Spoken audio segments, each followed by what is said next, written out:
So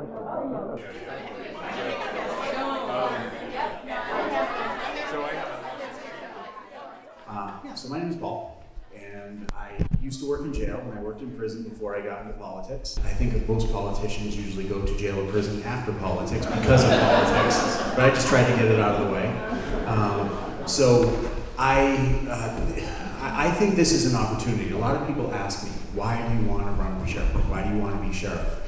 And the truth of the matter is, this is an opportunity. It's an opportunity to take a system that is not getting better and that has room for improvement and to make it a better system. When I ran for mayor back in 2017, I hadn't planned on it. A lot of parents came to me and they said, please come, the budget in the school department was botched and there was a lot of room for improvement. So in Attleboro, we've stabilized the school budget. So we've done a lot of things, and I look at it, but I want to leave now. I look at what's going on with the sheriff's office in the Bristol County and the jail system, and there is a room for a lot of improvement.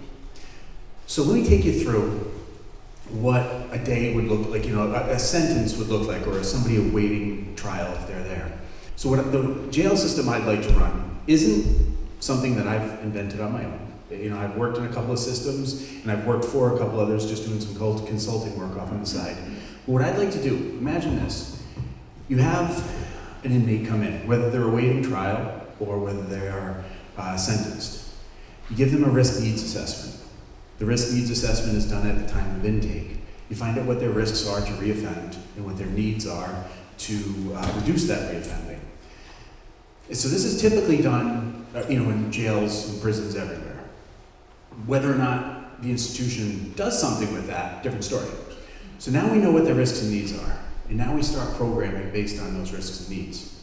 What are your drug addiction issues, mental health issues, anger management issues? Do you have job placement issues? Whatever it is, we start working towards that, and that's what we have somebody locked up, for however many months it is, or maybe as many as 2.5 years, or possibly even longer.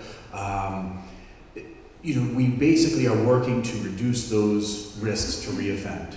But that's not enough, because just saying, okay, when somebody's in our custody, and then when they are released, good luck, you didn't like it here, don't come back, that's what the current sheriff says. What I'd like to do is also really focus on discharge planning, housing, healthcare, and a job.